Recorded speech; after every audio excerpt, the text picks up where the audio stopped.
Christian Miller. It's time for the Miller's Edge With four-time SEC champion and two-time national champion Christian Miller. Once again with Christian Miller taking him down. Here's college football playoff national champion Christian Miller on Tide 100.9 and 12:30 a.m. WTBC.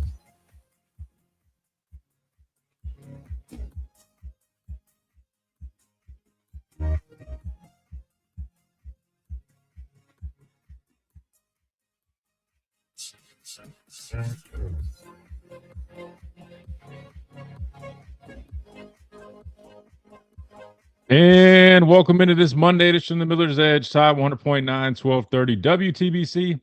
Hope you guys are doing great. Hope you guys had a great, very long weekend. For us, well, Chase, it's been almost a week off, at least, 5-6 days.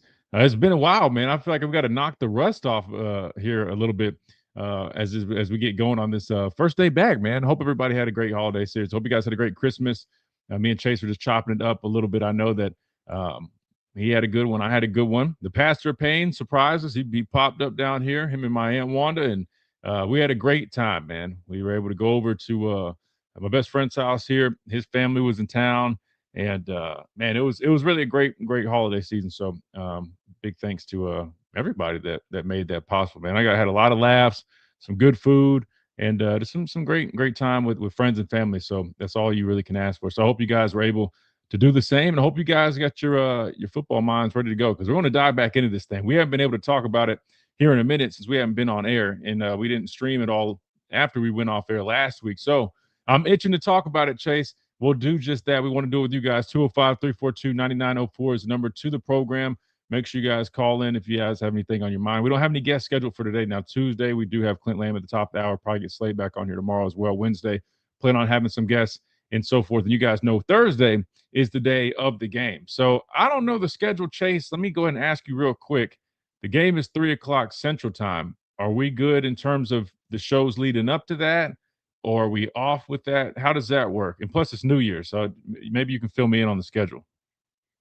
To my knowledge, Christian, I think there's going to be one or two shows on, because then you have DC and Matt Coulter, their pregame show, and then you have CTSN, their pregame show right after that, and then the game.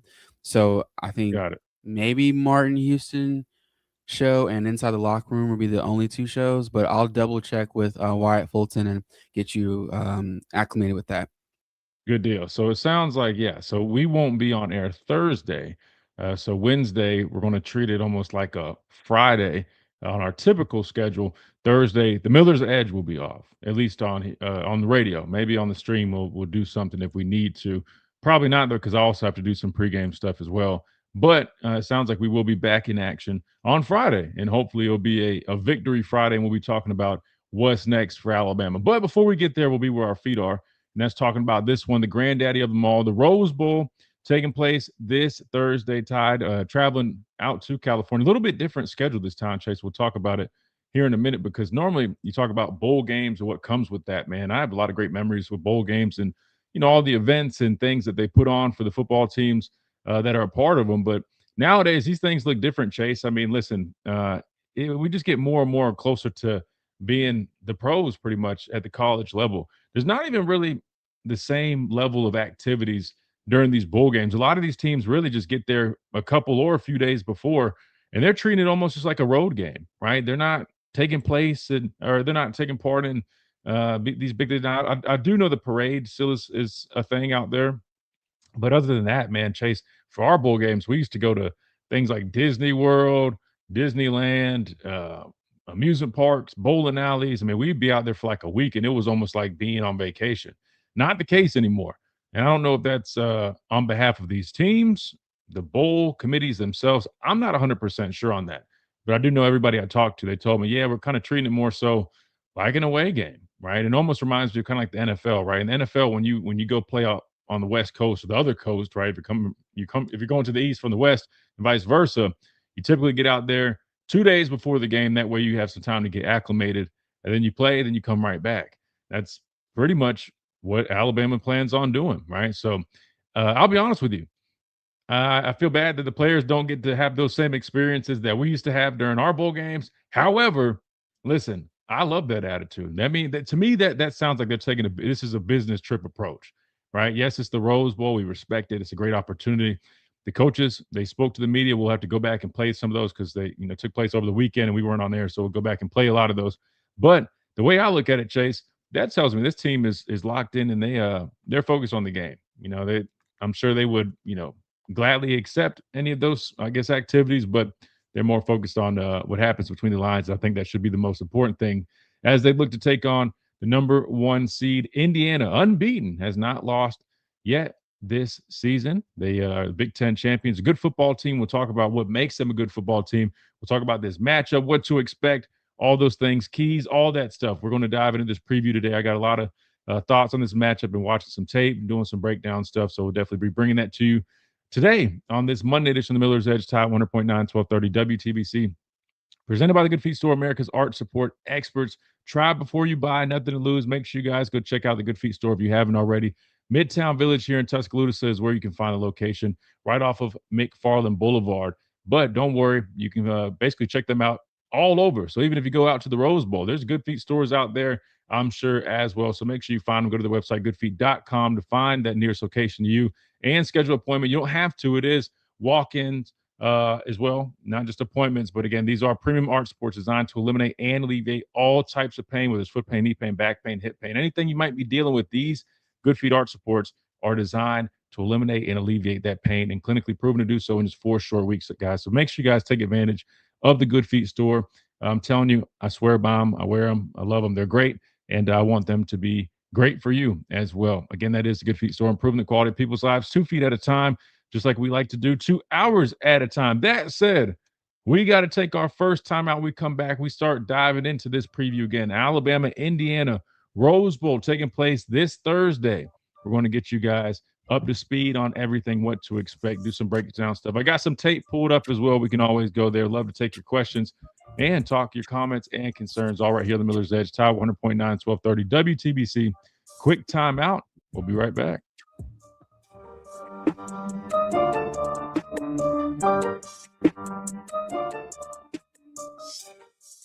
At Tuscaloosa Mazda, they are expanding. Jake, what's up? Kel, what's up? Happy holidays, man. I appreciate that. Kenji, what's going on? You're in the right time zone. What time zone are you now? Does that mean you're on Central Time? Mike, what's going on, man? How was y'all's holidays? I got to ask Chase. I didn't get to ask you guys in the chat, man. Did y'all have a good Christmas?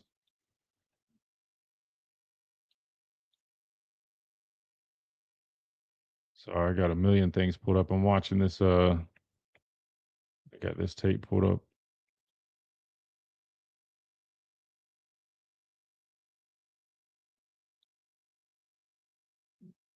Good deal. Oh yeah, and we're back on the Facebook stream too. We didn't have it going, I think, last week because there was something going on. I forgot what the had to like update the login or something. But we're back rolling on Facebook as well, man. Great, good, busy now in Florida for the week. Oh, nice, man. So you're taking advantage of the weather. We got this cold front coming in, so probably would be nice down in Florida. It probably is a little bit cooler down there too. I feel like everywhere on the east side is a little bit colder this week. Christmas was smooth, much needed family time. Good, man. Glad to hear that. Good. I know it feels like it's been forever since we've been on here. I'm like, dang, man, I forgot the structure of the show. No, I'm kidding. Cam Coleman's in the portal. Is that legit, Mike?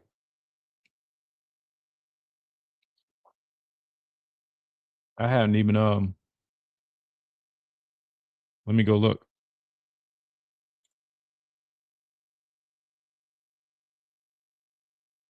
Oh yeah, it is legit. Dwight tagged us in it, man. You guys are on it. Y'all have been waiting on that, huh? Yeah, I just saw that, Dwight. Y'all are waiting on that, huh? If you guys haven't already, man, hit that like button. Hell, share the video too. Let's get some folks in here. Let's turn up the heat, man, especially in 2026, man. My goal is let's I want to double the subscriber count on YouTube. I'm gonna start really turning it up a little bit on here, especially on the streaming side of things. So you guys know the drill, man. Do all those little tasks. Keith, what's up, man? Yeah, I feel like Auburn. I mean, you talk about a mass exodus, man. Auburn might have it worse than we did when Coach Saban. I mean, actually, I don't even know if might. I think it is. I feel like I feel like they've lost pretty much almost damn every starter. It seems like.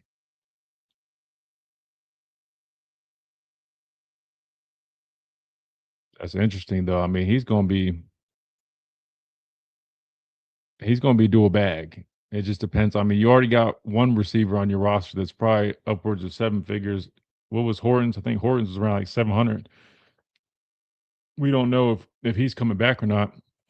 He does that. He has that eligibility. But you talk about your receiver payroll.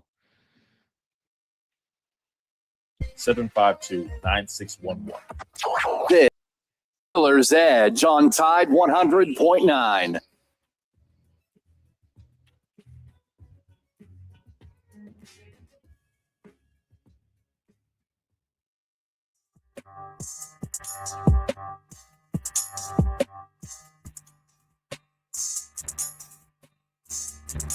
And welcome back into this Monday edition of Miller's Edge, Tide 100.9, 1230 WTBC, presented by the Good Feet Store, America's art support experts, man. All right, we're getting back in our flow chase. We're knocking a little bit of this rust off. Before we dive into this Rose Bowl talk, trust me, we got plenty of time to do it, and we will do that. Plus, we'll hear some of these interviews. There's been buku player interviews, coordinator interviews, a whole bunch we got to get back, caught back up on, I should say.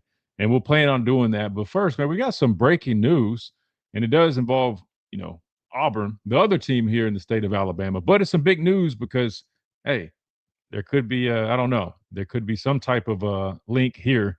I'll talk about that here in a second. But Auburn star wide receiver, and shout out to Dwight, and I think it was Mike as well here in our chat for informing us of this and tagging us in it. But Auburn star wide receiver Cam Coleman enters the transfer portal. That is according to On3 Sports. So that is official. The 2 seasons he totaled 1,300 yards, 13 touchdowns, and without a doubt, I mean, this guy will be the top wide receiver in the portal. Not to mention probably one of the top players in the portal. Period. So definitely some interesting news regarding that. I think a lot of people were maybe expecting that to be the case. Auburn has had, you talk about a mass exodus since they went ahead and hired Golish from USF, man. I don't know what he's I don't know what he's saying to that team, but it's not looking too great for Auburn right now. And I mean, I feel like they've lost not just a number of guys, but a number of their key players. I mean, it's going to be a complete rebuild at this point. But that means there's somewhat of a fire sale going on right now. And I hate to put it like that, but because it wasn't fun, Chase, it wasn't fun when we went through this when Coach Saban retired and we had a number of our guys hitting the portal and everybody was, trying to pick up our guys on a discount and all that good stuff. I'll say this, man. I guess now people know how we felt. I mean, I'm sure they probably were laughing when that happened to us.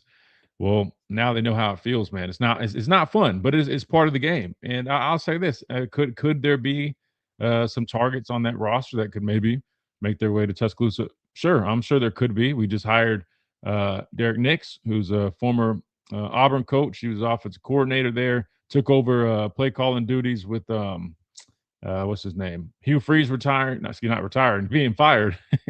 And now he's on the Alabama staff. That being said, who knows? We'll have to see, guys. We'll have to see if there's some connections there that maybe ends up bringing some of those guys down to Tuscaloosa. That said, Chase, could we see Cam Coleman, who is this guy is extremely talented, right? Heavily recruited by Alabama when he was coming out of high school, 5-star prospect. I mean, the dude is special. He's a playmaker. Could we see him in an Alabama uniform?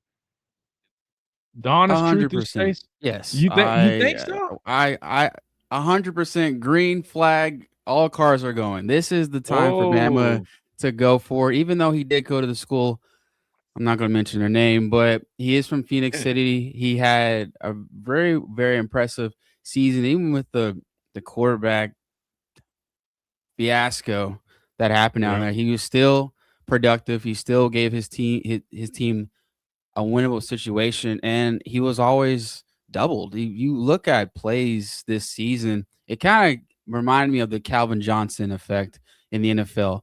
Wherever he was on the field, they knew where he was at, and he still was able to get his touches, his catches, his receiving yards, and he was able to impact the game in the way that he does. And I kind of see him a little bit kind of like a George Pickens, someone that can really affect the game and really put it on tape a little bit. Another player that way back, he played for the Jets, Braylon Edwards. He was good for them, and how tall he is, and just kind of that go gadget that can get you that first down, really be a big play. But if Bama's able to get Cam Coleman, man, that wide receiver room for next year, it's going to be a lot of competition. I'll say that, but I'd break the bank for Cam Coleman. But all right, Chase. Since you opened that can, we got to talk about it. You said you would break the bank for Cam Coleman. I like the comparison to George Pickens, right? Both 6'3", 200 pounds. I mean, in terms of stature, they're damn near identical. Cam Coleman's listed at 6'3", 201, so 1 pound heavier than the Dallas Cowboys receiver, who I want to say has earned a Pro Bowl, and he's having himself a hell of a season right now. He's gone for 1,400 yards, 9 touchdowns. Again, I'm talking about George Pickens, also an Alabama guy. I think George is from like Birmingham area. But that said, there's some similarities there. And George Pickens is a dog. I look at Cam Coleman. I mean, a very aggressive receiver, right? A playmaker. I mean, he makes all types of catches, contested catches. He's got the length. He's got speed. I mean, the dude pretty much can do everything you need him to do as a wide receiver. That said, Chase, you said you would break the bank for Cam Coleman. But to what extent? I mean, listen, I mentioned this while we were on break for our radio listeners. I didn't hear this. Listen, college football you pretty much got a salary cap. You got GMs. You got to view it from that lens. You got to view it as if this is the NFL and you have to make these types of decisions. What decisions am I talking about? Well, let's look at Alabama's situation right now. You've got Ryan Williams, who's arguably one of the, if not the highest paid wide receivers, maybe behind Jeremiah Smith. Again, according to On3, I'm not going off of personal information. I wouldn't do that. But according to On3, when we had that pulled up during the season, he was one of the highest paid receivers. So you got him. It was alleged that Isaiah Horton, I think, was making around $700K. And again, I hate the pocket watch. We're not doing that. We're just speaking, about the sports radio. And then you had Jeremy Bernard, who I think was around like 400 or something. We had, I mean, arguably one of the highest paid receiver rooms in the country. Jeremy Bernard will be going to the NFL draft. I think we all can agree on that. I think he may have.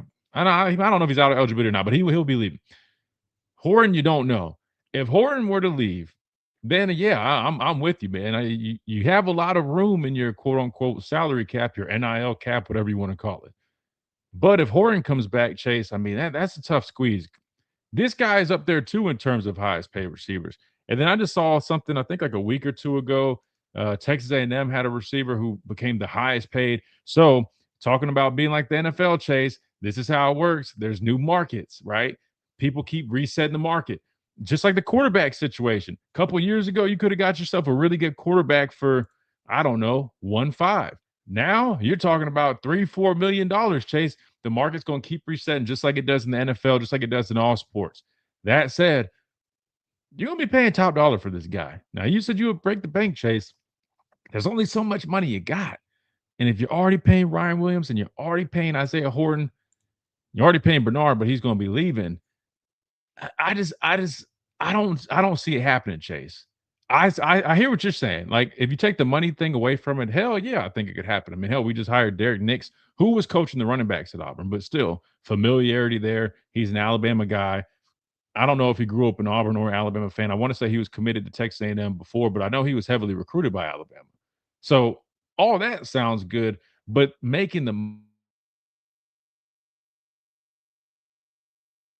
feel like we already invest so much offensively. I would have said, man, let's find us a D tackle that's a dog. Let's rebuild this. Yeah, I know our defense is playing good. Don't get me wrong, but listen, I want to get back to having those elite defensive linemen, right? Those go-getters, guys that, violently stop the run, have pass rush, they wreak havoc in the backfield. Like, I would put some big money into that. We're going to have to put big money into linebacker core. We're losing all 3 start linebackers. I think QB Reese, you feel good about.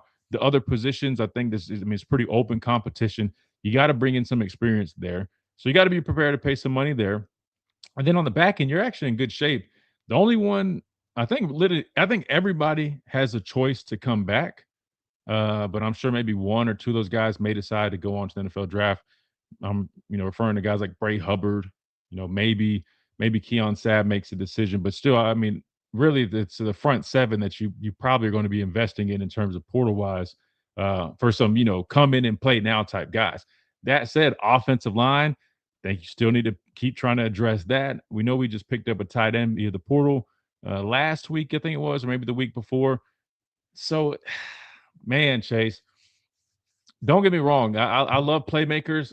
I don't think you can ever have enough playmakers. I mean, especially in an offense like this. This is a pass heavy offense. You just got to come to accept it. The running game is never going to be maybe what some people would like it to be or hope it to be.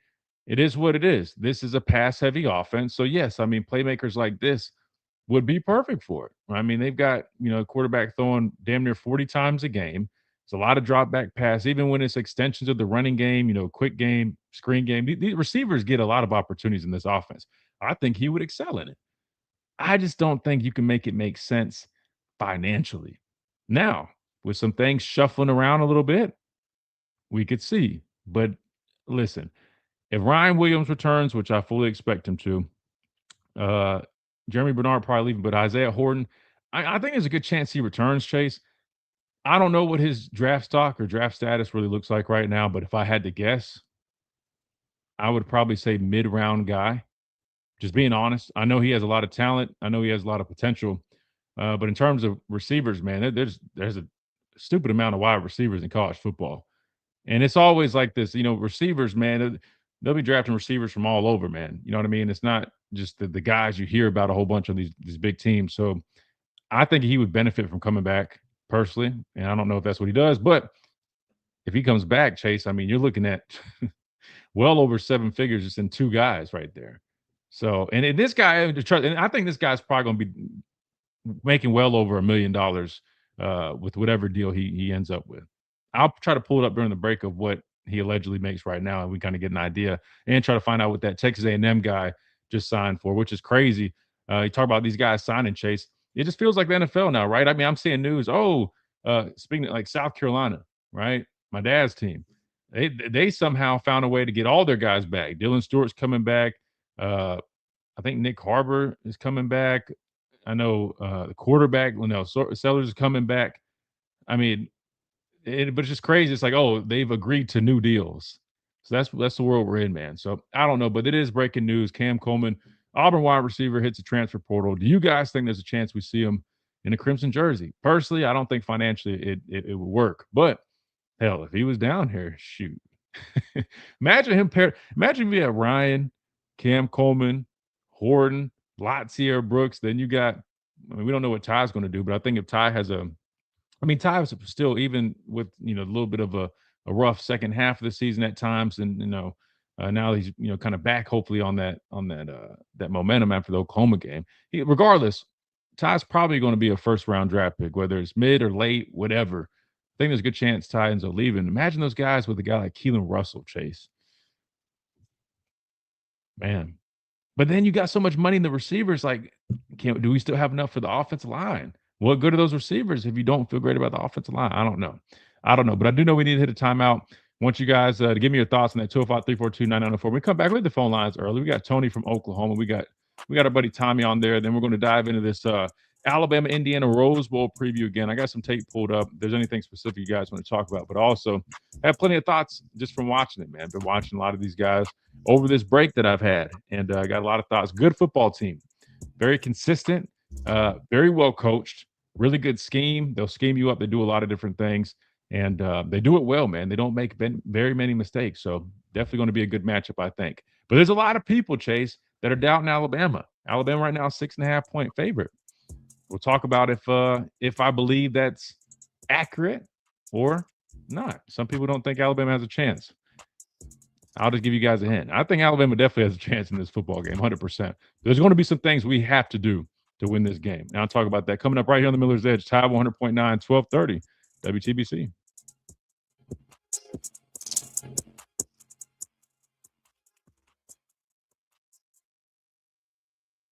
do you guys think about that? Chat's kind of quiet today, man. What's up with the chat? You guys still full from Christmas, man? You still got a Christmas hangover? We got 37 in here. How many likes we got? Kind of quiet in the chat today. Wait, so why is there two separate streams now? I think it's streaming on mobile and on here. All right, we got like 37 in here, 17 likes. Let's see if we can get that up to 25. See if we can grab 25 likes real quick during this break. Let me pull up these quote unquote NIL numbers real quick too, guys, because I'm curious. Again, we're not pocket watching. We don't like to pocket watch, but we're just I guess running analytics to see if we can make it make sense. Kind of like a car deal, man. I buy and sell a lot of cars. So I'm thinking of this like a car deal. Let's see if we can make the numbers work, man. Let's see. Where was that stat at? Do y'all have that graphic? I know you guys are faster than me sometimes. There's a graphic that was like the highest paid college wide receivers.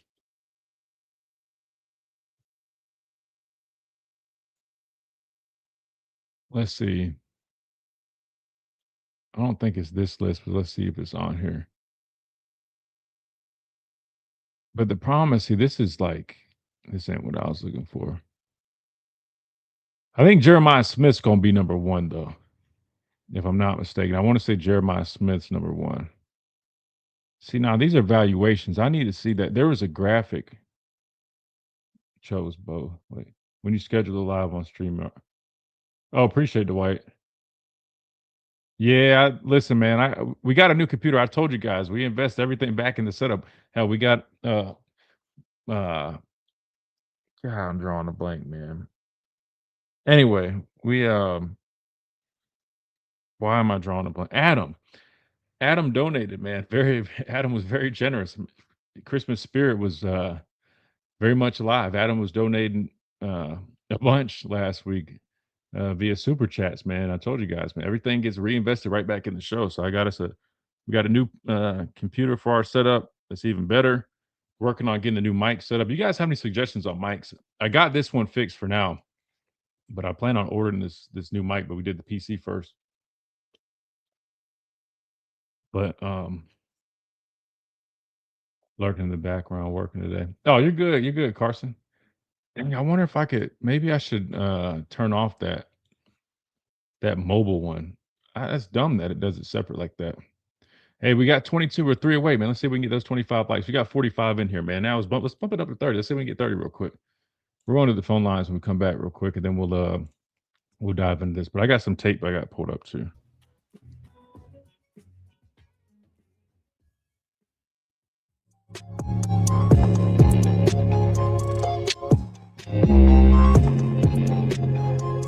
And welcome back into this Monday edition of Miller's Edge, Tide 100.9, 1230 WTBC.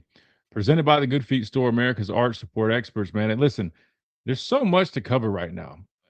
Number one, we were off 3 days last week, and rightfully so. Everybody needed a break to go spend time, for the holidays, all that good stuff. But Chase, we got so much to catch up on. We got coordinator interviews.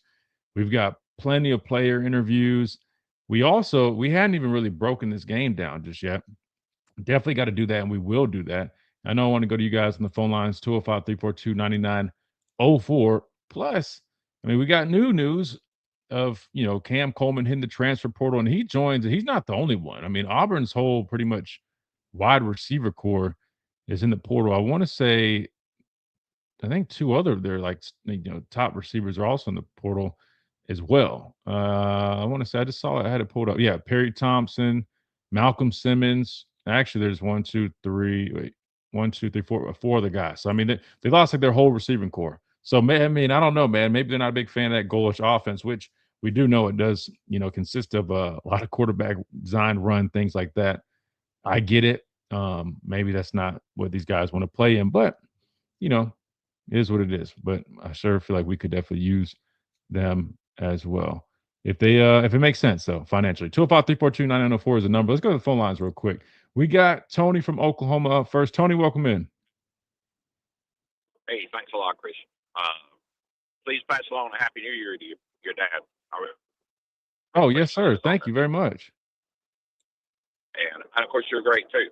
But I enjoyed the part you're talking about college football as a business. And I mean, you hear fans, they act like it's not, but it is really a business anymore, depending on just how much money there is available in NIL to keep these players, to keep them satisfied so they don't hit the portal. So Yep. it is a big business, and it's all about money. And the one question I had, though, as I told you, Screener, the disrespect that from the national media and from everybody as far as Alabama's ability to win this game. I mean, do I know they're going to win games? No, I don't know. I have no idea. That's why you play the game. You don't, you can supposition all day long. But I'm just curious as to why nobody is seeing that Alabama's strength of schedule has been very, very strong. And I know Indiana's played some tough games, but Alabama's had some really tough. They've had tough games in a row, just one after Mhm. another. So I'd like to hear you talk about that a bit. Yeah. So I'll say this, and we'll definitely dive a lot deeper here in a moment. But just to kind of get a head start on the whole Alabama Indiana matchup, talking about two really good football teams. I'll start with Alabama. When you look at Alabama, when we're playing our best ball, I feel like we're good enough to win it all. I feel like our defense has had a magnificent. I call it a turnaround. It really wasn't like a turnaround because it really was. The first game was just bad defensively. We played piss poor. Excuse my language. We played really bad defensively, and it was from effort, physicality, lack of all that. I mean, it was not good. But since then, I mean, just each week, I feel like we've got better and better and better, and I think the players have gotten more comfortable and confident. I tip my hat to Kane Walmick and his staff, seeing the things that they've done defensively, showing a lot more disguises, doing a lot of different things on defense. I feel like last year we felt very bland on defense at times, a little one dimensional, didn't mix things up a whole bunch. This year, we look a lot different. There's more layers to this defense. They've developed their pass rush. They struggle with some explosive plays on the ground. They've started to limit those. They've become actually a pretty decent team at stopping the run. They've continued to force takeaways. So defensively, man, one of the better units in the country. Right, can be a little inconsistent at times, but it feels like it's just for short moments in the game. We get things cleaned up, we get it assessed, then we end up playing some good football. Now, the issues, the offense. You look at how we looked the second half of the season. Offensively, man, we didn't look great for 4 or 5 games on the second half of the season until this most recent game, which we started really badly, went down 17-0. It looked like we were carrying over our poor performance from the Georgia game, but it was like a light bulb went on for our offense, and we had that confidence again that we hadn't seen in quite some time. We were hitting on explosive plays down the field like we were doing earlier on in the season. Ty Simpson wasn't necessarily perfect against Oklahoma, but he settled down right after, you could tell he definitely felt flurried a little bit with that pressure early on. He settled down, trusted his receivers, gave them some chances on some 50-50 balls. They came up big, made some plays, they helped him out. And to me, that exemplified what this offense can be when things are clicking. Now, are we going to ever have some, running game that's, perfect and we're just marching down the field? No, that's just not. I keep hearing people say, "Oh, well, if Alabama can find a way to run the ball," at this point, I don't think you're just magically going to find a way to run the ball. I think you just lean into what you do, like we talked about with Slade Bolden here on the show, and that's the passing game, using it for extensions of the running game. You know what I mean? Being a little creative to find ways in those areas. That said, when I look at Indiana, I think the reason like a lot of people are putting that doubt on Alabama is number one, that inconsistent we just talked about, right? We don't know what version of I'll say Alabama's offense, because really defensively has been pretty damn consistent. You don't know what version of Alabama's offense you're going to get. And unfortunately, if you get the dud version that we saw against, Georgia, saw at times in some of these other games, whether you go back to Auburn at times, a little sluggish there. I mean, it's really the past 5 or 6 games, offense is just kind of just it's been sputtering. If you get that type of offense, I'll be honest, I do think it will be a very difficult challenge for Alabama to win this football game. And the reason why is while I believe Alabama definitely has more talent than Indiana, they're extremely well coached. They're very disciplined. They're like their scheme itself is a really good scheme, right? They out scheme a lot of people. They're consistent. They've got a quarterback who's very capable, right? He's the Heisman Trophy winner for a reason. He can make all the throws you need him to make. He's clutch. He comes up when you need him to make plays, just like he did against Ohio State. They can run the football well. They average about 220 on the ground defensively. They're in like all the top categories. And I understand the strength of schedule and all that, but if you go watch how they played Ohio State, man, they're aggressive defensively. They do a lot of twists and stunts up front. I think they're number 2 in tackles for loss on the back end. I mean, look, they forced like 25 turnovers, which is more than we forced this season. Their linebackers have accounted for about 17 sacks. So that shows the pressure and aggression, the aggressiveness of that defense and the ways they call things. They disguise a lot. They have a really good defense as well. So when I look at this team, the way I view it is, listen, they have a really good defense that can pose some challenges for our offense, but they also have a capable offense. I think they're averaging like 40-some points a game, but I'm not leaning too much into that because I understand that some of the opponents that they play. But the fact is, when we've struggled offensively, we were fortunate enough to be playing teams that didn't have offense that were super capable. Missouri, Auburn, South Carolina. If those teams had capable offenses, those games could have gone a whole different direction. And now this, to me, is one of the most complete teams in the country. That said, I do see Alabama definitely having a good chance at winning this football game. And the reason is, I feel like when Alabama, if they can play a complete game and if they can show up the way that we saw them show up in the 3 quarters against Oklahoma, to me, that can pose a lot of challenges for Indiana. Indiana beat Ohio State, and I give them a lot of credit for that. But I will also say it's not like they just, handle business and then we're just, looking great the whole time. I mean, really, matter of fact, I watched that game this morning again. There are some moments in that game where, listen, they made plays when it mattered the most, and that's what makes them good. But they're not some team that's like unbeatable. They've shown that they're a beatable team. Just nobody has this season, because they are undefeated, found a way to put everything together and come out on top. And that's what makes me a little nervous about this game with us, is that this is going to require us we're going to have to be pretty damn clean in this game. We can't afford to have mistakes. We've got to protect Ty Simpson. We've got to find a way to stop their running game, because they do a really good job at, controlling the tempo of the game with time of possession. And they've got a quarterback who's a Heisman Trophy winner for a reason. That said, I still think we have better players than them, but they are just one of those guys. They don't look like elite in all these categories. Statistically, it shows up that way. But when you watch them, it's not like it's like a bunch of guys like blowing you out, like blowing your mind. Like, man, these guys are such good. Like they're just so well coached, and they play within that system so well, man. And they don't make a lot of mistakes. So I think it's going to be a really good matchup. I don't agree with the spread. I think it's a little high for me, but I do feel confident that Alabama can win this game. I just think we're going to have to play extremely clean, and our offense is going to have to show up like they did against Oklahoma in those 3 quarters. We got to hit on those explosive plays. I don't expect us to run the ball great in this game, because they do a really good job stopping the run. So yes, we're going to have to rely on our passing game and Ty. Ty's going to have a really good game for us to win this game. So yes, I think we can win it, but I think it's going to be a good challenge. I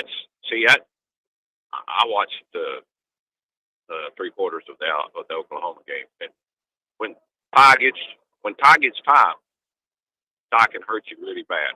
But he's got to have time. They can't just they can't be in his face all the time. Right. And, at least that's what I saw. And the defense, I think they're doing great. I mean, they've got some. Everybody has things they can fix, but they've done a really, really good job. And I think Indiana's going to face a defense that's pretty darn tough. And we just, Oklahoma doesn't have a lot of offense, but I can tell you, Oklahoma had a good defense. And they're in the third in the last 3 quarters. I mean, Alabama was able to pick that defense apart, and they did really well. So yeah. I don't understand the disrespect. I'm like you. I think 3 or 4 points. I don't see 6.5, 7 points. I don't see a touchdown separating these 2 teams.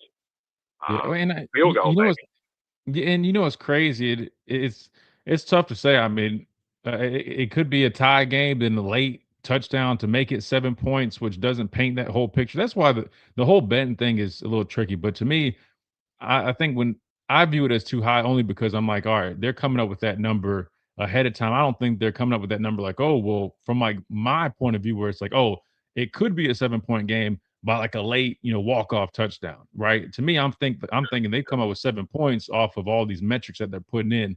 And that's why I feel like it's definitely too high. So I hear exactly what you're saying, Tony. To me, it's like you said earlier. I mean, no one knows. I mean, all of us, I mean, even the experts on the national level, former players, coaches, I mean, we can sit here and talk and do all the media we want. But at the end of the day, ultimately what happens between those lines is what's going to determine who advances and who wins this Rose Bowl matchup. Listen, I think it's going to be a good football game. I think Alabama having time to get healthy is going to be huge. I know we were, a lot healthier in the Oklahoma game, but I would argue having 12 more days after that game. I mean, hearing Jam and some of these other guys say, "Hey, man, I'm back to about 100%." That's huge news because to me, I feel like part of this reasons that we've been struggling, especially offensively, guys have been beaten and banged up. And I hate when I hear other people say it a whole bunch. I hate because I'm being a hypocrite now because I'm like, man, everybody's beaten and banged up. But if you look at the guys that we had beaten and banged up and how instrumental they were in their roles of this offense and how we've been going and going through these gauntlets, I truly do think it's going to be an advantage for us going into this game. And clearly, they've had plenty of time, but they might have had too much time. Last year, all the number one seeds lost. We're, coming off of an Oklahoma game that was a dogfight, but then had some time to rest up. I think that's an advantage for us. So I think there's a number of things that also go in our favor. I do think some people are leaning too heavy in Indiana, but I also think there probably are some people on our side that aren't maybe giving Indiana enough credit. So I think there's a little bit of both, but I definitely think, Tony, we should be confident if we play our I'm not gonna say like our best game, but if we play solid, right, and don't beat ourselves, don't have a bunch of mistakes, and find a way to get things clicking again offensively on a consistent rate, I definitely think we can play with these guys. They're definitely a beatable team. You just have to put it all together. Well, I tell you what, I appreciate your analysis. I think you are a lot like your dad. I mean, straight shoot. I mean, there's a lot of people that just want to look at things with rose-colored glasses, and I want Alabama to win, but I'm also a realist, and I mean, they're going to face a real battle. But I'll be like you said, if you give him time, if he gets enough time, and they'll protect him, he can hurt you, especially if the receivers will catch the ball. That's the biggest thing too. They got to catch the ball. Yeah, So no, 100%, and that's what happened against Oklahoma. I mean, let's just face it. I mean, Ty was better against Oklahoma for sure, but I don't think people realize those receivers really stepped up too and finally gave him some help. I mean, we hadn't seen some, and I know he had some misses on his throws without a doubt. Right? I mean, we're holding him accountable too.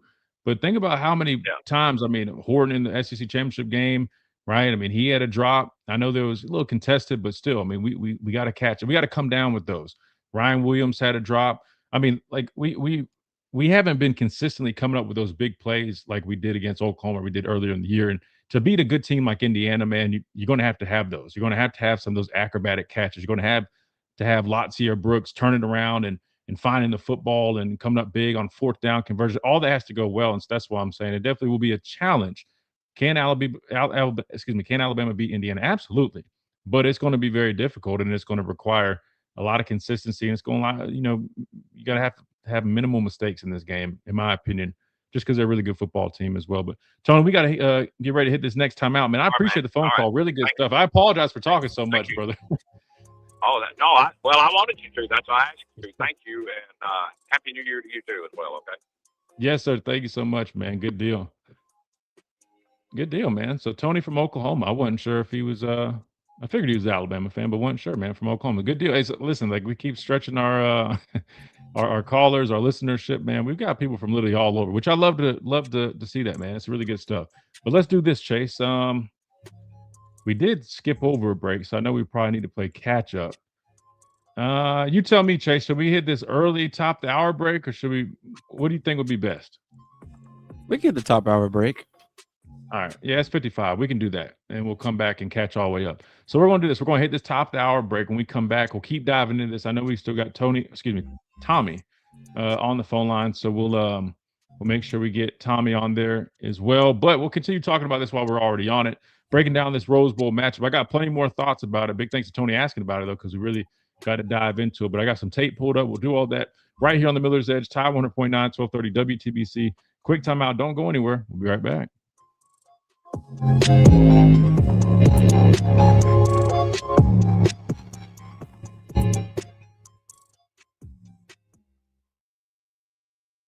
All right, good stuff. So we already jumped into it, which is good.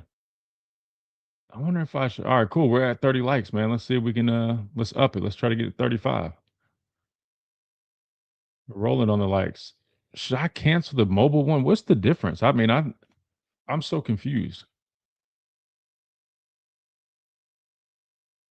I need to just get y'all to start being mods, man.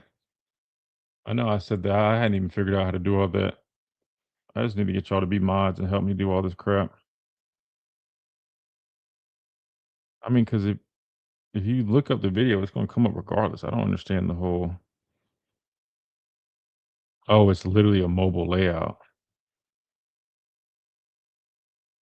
Oh, the whole.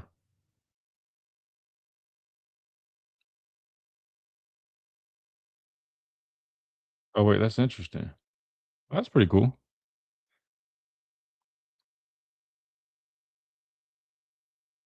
Uh, maybe I'll delete the mobile one though. I mean, it's cool and all, but you literally can still pull it up on the. Yeah, I made two separate ones. Yeah, I'm gonna let me delete that one real quick, guys. If you guys are watching on the mobile version, just I'm gonna delete it off of here real quick. But just go to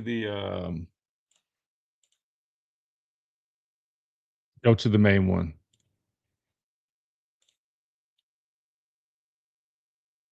That way we can get everybody in one spot. Hopefully it doesn't mess with the main one. I probably should just wait it, but it's all good. What's up, Ricky? Reminds you of 2023 Washington.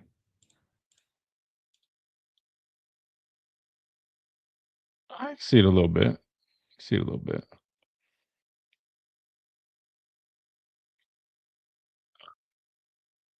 Yeah. All right. Am I nuts? I feel confident versus IU. I think Bama will punch them like we haven't seen. I see a Heisman jinx catching them. Well, that's another good point to bring up the whole Heisman thing. No, listen. I don't think it's bad to feel confident in this matchup at all, right? Like I said, talking to Tony, man, like Alabama, like without a doubt, can play with these guys. Like that. That's not a question. But it's just a matter of like Indiana's not a team where I don't see Indiana just they're a physical team. They execute really well. I get all that. I don't see them being a team to just jump Alabama and it just look bad type of deal, right? That's just not really them, I don't think. Um, I just think it's important. Again, we just limit the mistakes because these are the type of guys they're not going to get you. They're going to make you earn it, right? They're not going to give you a whole bunch. Like you fool around and you start the game like you started against Oklahoma. I'm just telling you right now, you're not going to win the game. You're not. Oklahoma's offense didn't have it like that. Indiana's offense, they're not just going to gift you a lot of things and then you come back. No, you know what I mean? So, like, you got to start out quick. You got to be able to stop the run. Third down is going to be huge. This team's really good on a third down. I want to say like number one in the country. I love it when people media underestimate us because I think it fires up the team and fan base. I think the fan base is going to be fired up regardless. I feel like I've noticed that about our fans. Fans, you can't tell Alabama fans anything. Alabama fans are going to be confident one way or another for the most part. But no, I get what you're saying. But I don't look at it as like the way I view it. I think some people are leaning too hard into it. Like if people make it seem like Bama doesn't have a chance, I think that's off. But people that are showing respect in Indiana, saying they're a really good football team, like that's accurate. I mean, we turn on the tape, which I'm going to do here in a minute. Chris, what's going on? Chris over on Facebook, man. What's up? Roll Tide. Um, Listen, they just do a lot of good stuff well, man. They're very balanced. I mean, they do a lot on defense. You know, they're a good team. Bama fans do travel. Yeah, I expect them to show up over there. Ricky said he got his tickets. Ricky got his tickets the day it was damn announced. Smitty, what's up? Did you hear your boy Dave Canales say that they weren't prepared for the Seahawks playing man yesterday? He's in over his head. Why are you always trying to listen? Listen, I know you're a Bucks fan, but come on, man. Listen, let us enjoy. Listen, we're not perfect. I know Panthers aren't perfect, but like we're making progress, man. Let us enjoy our progress, man. Come on, Smitty. Let us enjoy our progress. Listen, we win. If we win the South, we win the South. I mean, listen. Shout out to Bryce Young though. He's doing his thing. Ricky says I feel way better against IU with the rest of the guys returning than I did with Oklahoma and Norman. Always said you got to get past the first round and Bama will be a problem. Yeah, listen, I mean, and best believe, I'm sure Indiana's probably thinking in their heads. I mean, listen, this is an Alabama football team that when firing on all cylinders, dangerous team. When offense is kind of clunking and sputtering like that, we were joking around with with Roman Harper on the show. Shout out to Roman, man. That's my guy. I know Roman's got that '05 S class from when he got drafted. That's pristine. Shout out to him. A lot of people that go buy these used Mercedes, man, they got a whole bunch of engine lights on. That's how our offense was looking at one point. We looked like that S class Mercedes with a bunch of engine lights on, leaking oil, all type of stuff. But in that Oklahoma game, man, we returned to form, man. We look like some of those S class in that players lot. One down, three more to go. Crazy to think about how many games these guys potentially play now. It's crazy. Hope we have a good game plan to keep Indiana's play calling off. Okay, let's get some pressure, control the line of scrimmage. Yeah, I mean, giving you guys an early preview. Listen, this is what I think. This is my simple breakdown analysis of what needs to happen for Alabama to win this football game. Right, offensively, you got to protect. First and foremost, it's going to start up front because Indiana's front is a really good front. Now they're without one of their top defensive linemen. He got hurt celebrating. I hate that for him. That to get hurt celebrating that sucks, man. But he'll be out of this game. But these guys, like I mentioned earlier, man, they get after the quarterback and they force a lot of negative plays, second in the country in tackles for losses. So up front is going to be huge. We need Ty to come up with some big plays like we saw through the air. Don't expect some running games to be there all of a sudden. In third down, I think staying in front of the chains, that way you have a good chance on third down to be big because these guys are really good on third down on both sides.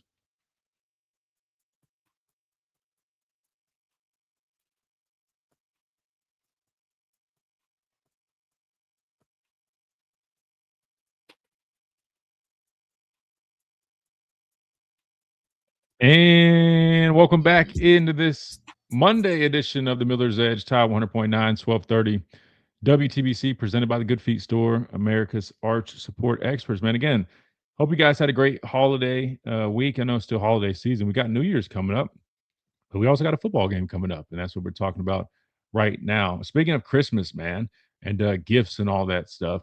Hey, I know Christmas is over, but there's always birthdays, and hey, you can always get somebody a gift. R&R Cigars, by the way, cigar box with those guys is a phenomenal gift. Make sure you guys check them out if you haven't already, or if you're looking for a place to go watch the game this week. R&R Cigars is the place to go. They got over 160 bourbons. They've got the new Yay Alabama alcoholic beverages there. They've got the custom drinks there. The one that Reagan mentioned on the show Friday, which I need to see if we'll get him on maybe Wednesday since we won't be on Thursday. But anyway, got a lot of good stuff over there. They got TVs throughout. They got the wraparound porch. Might be a little chilly, but they normally have the heaters outside.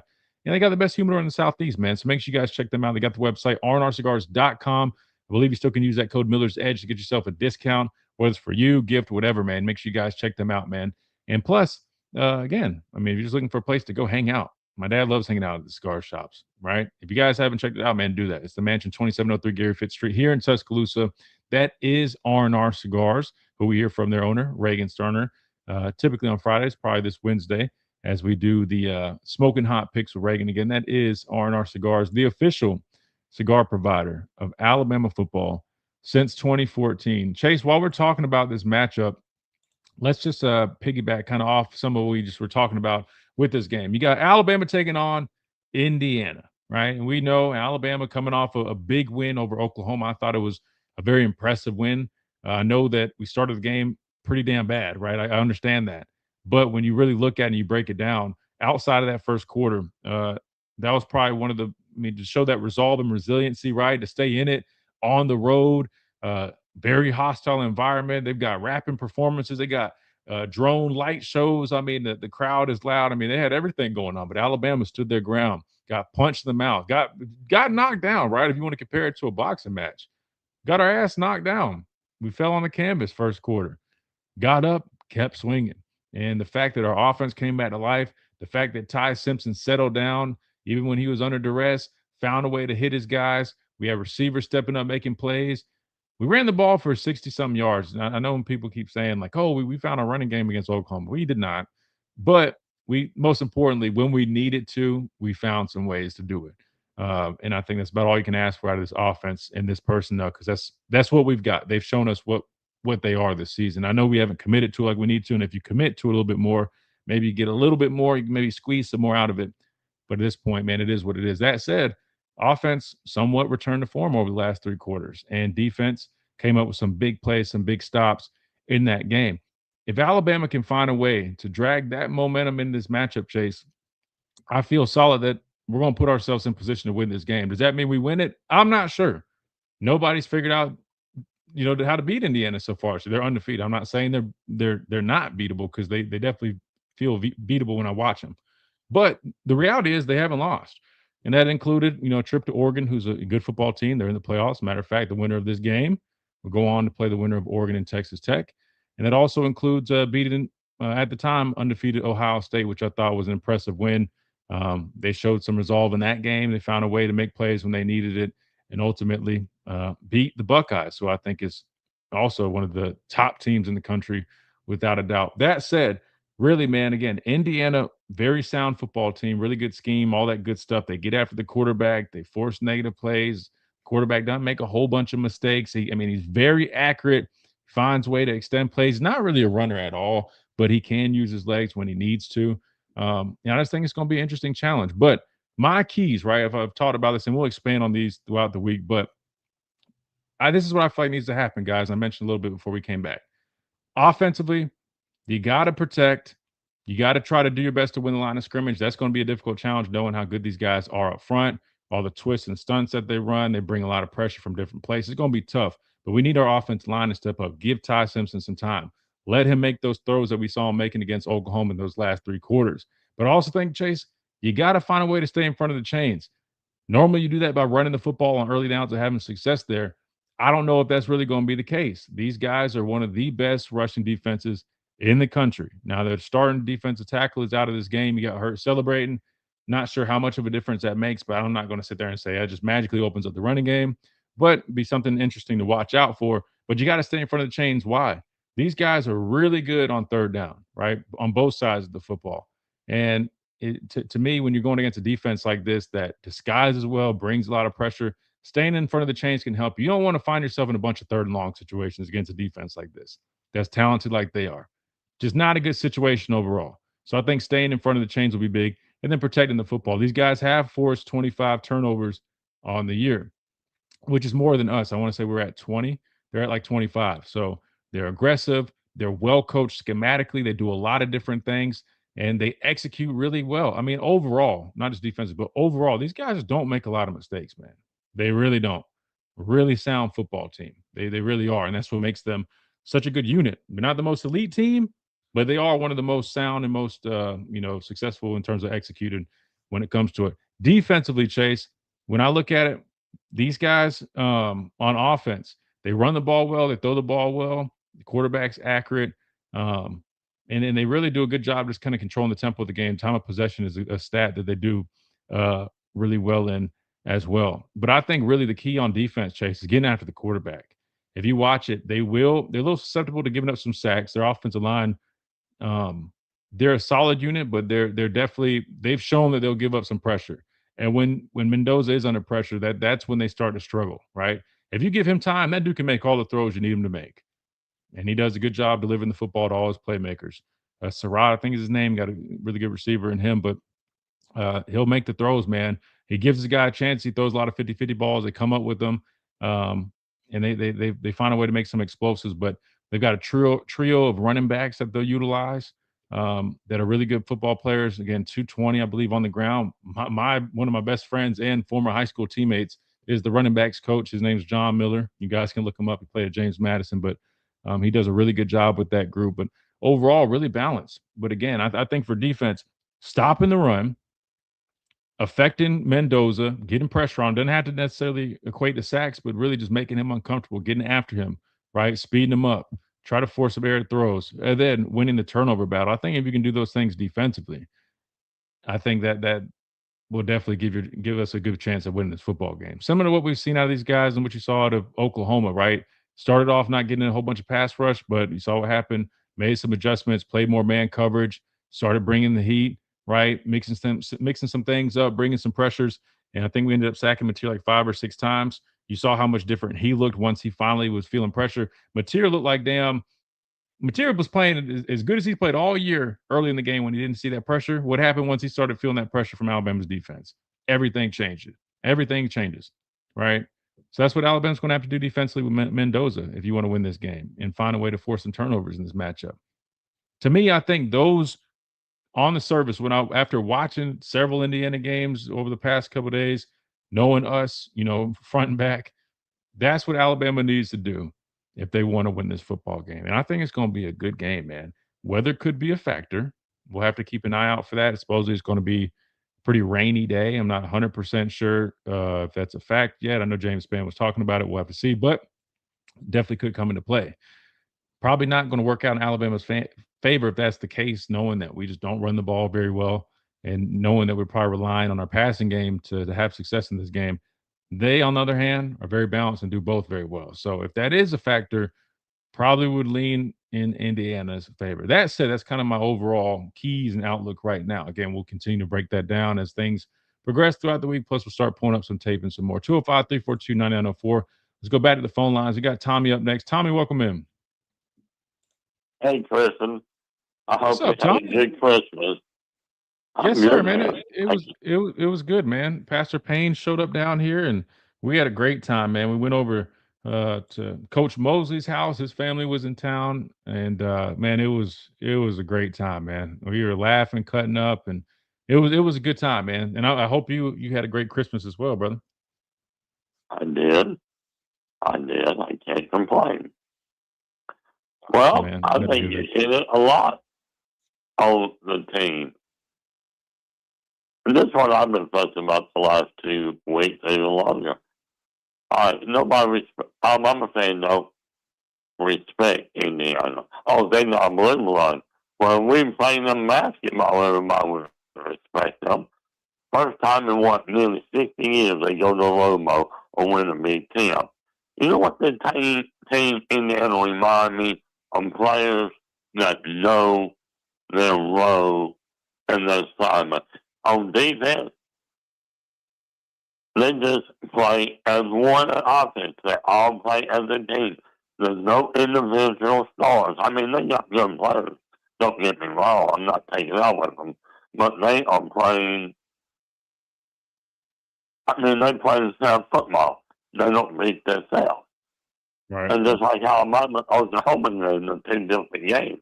First game, we out 30 yards. Oklahoma nearly 200 yards in every statistic. Even the bad one, we had more turnovers.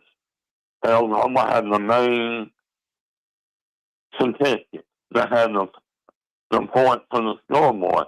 Well, in reverse, out there in Norman, Oklahoma led Alabama in more yards, but Alabama won the kicking game, and then won the turnover battle, and then won the most important stat is they had more points than Oklahoma.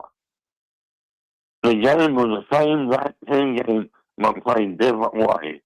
One benefit Oklahoma in the first game, another one benefit Alabama.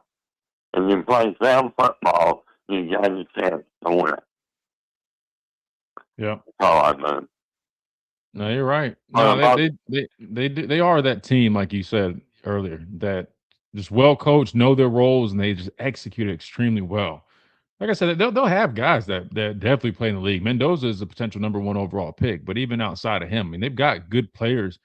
But when I watch them, I mean, I think Georgia probably has more talent than these guys. Not probably. Georgia's going to have more talent than these guys, which we played them.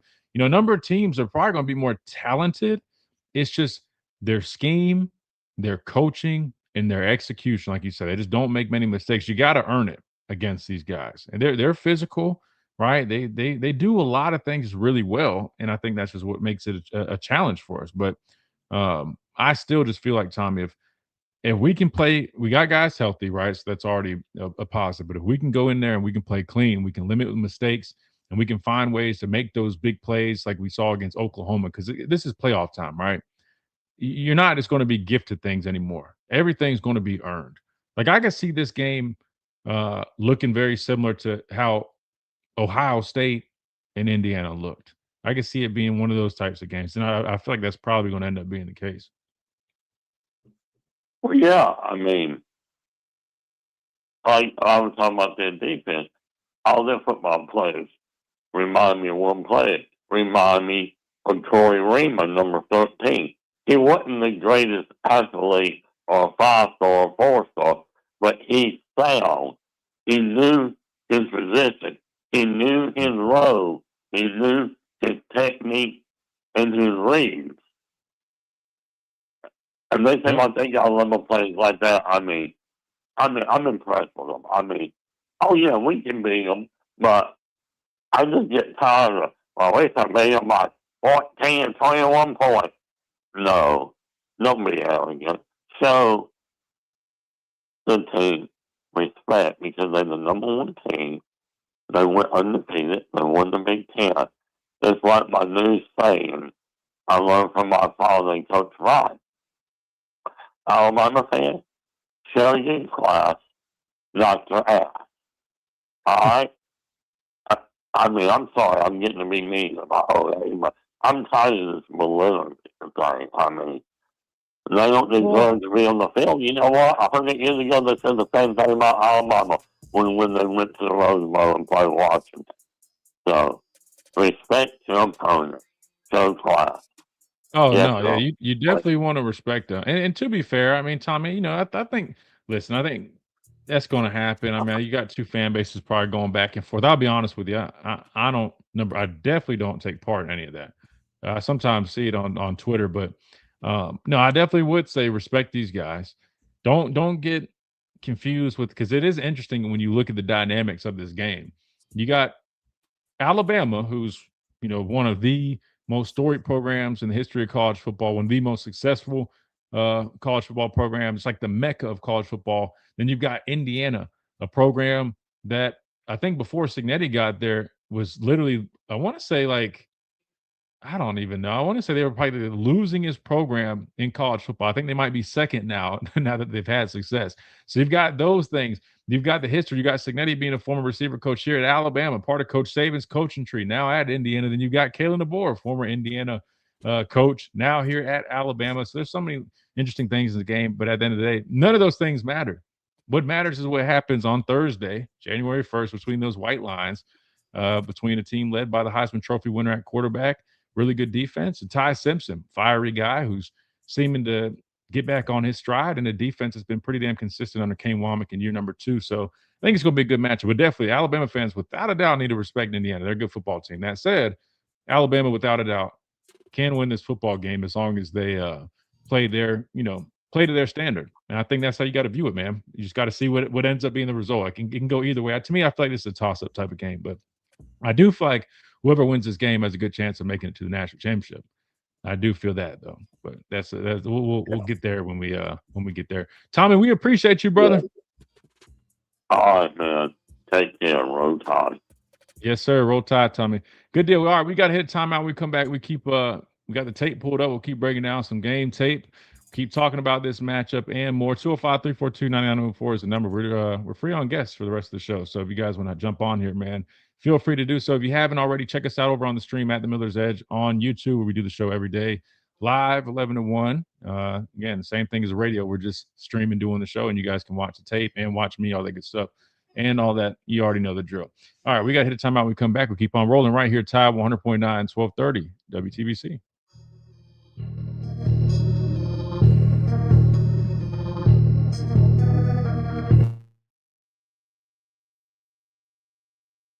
Bama Standard, what's up, guys? Justin, what's up, man? Tomorrow night. What's tomorrow? Tuesday?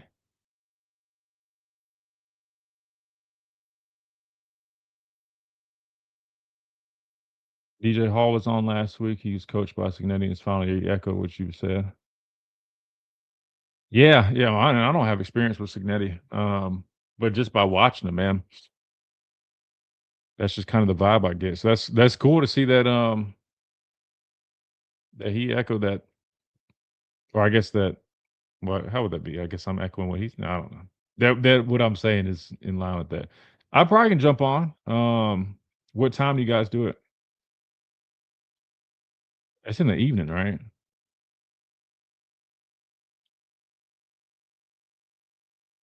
Dang, Chris, you said the Big Ten sucks. I wouldn't say they suck, man. I definitely give the edge to the SEC without a doubt, but nah, you gotta give respect where it's due. 6 p.m. Central Time. I could probably jump on there. I'm trying to think. For some reason, I thought I had some. No, I should be free. I can probably jump on with you guys.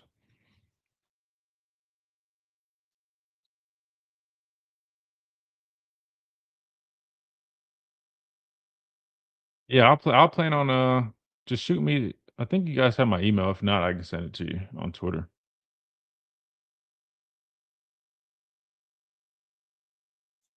And we can roll. Is anybody else going to be on there?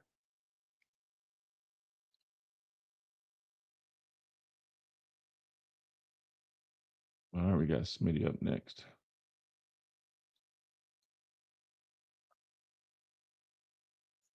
All right, good deal. Yeah, it should be the same one, but I'll send you one. All right, let's see what we got.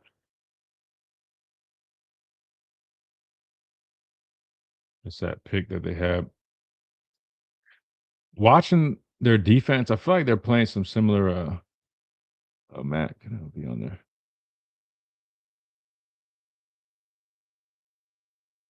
Oh, sweet. That's what's up, man. Yeah, I'll look forward to. That's cool, man. See, y'all got all those hookups, all those guys. I don't know as many of those guys, man. That played like before I got here. But y'all need to tell 'em, man. Jump on the Miller's Edge, man. Tell them jump on here during our radio time. We need to start getting some more of those guys on here. I don't know too many of them.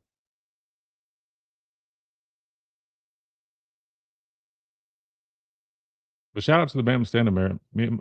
Why did I say like that? The Bama Standard. They do a great job. You need any of them on you. Oh, I appreciate that, man. Yeah, I need to start. I told because I want to get more guests on here. I don't know as I'll be honest. I don't know as many of the guys from like the earlier years like that. Just 'cause I'm a little bit younger. But I'd love to get some of them on here. Since it's during the day, I mean, it'd be like radio stuff, so they can just call in. They don't have to jump on the stream.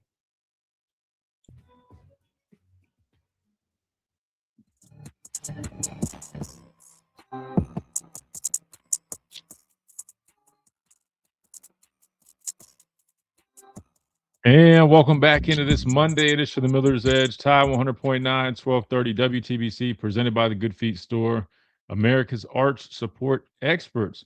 We're breaking down this Rose Bowl game again, January 1st, New Year's, man.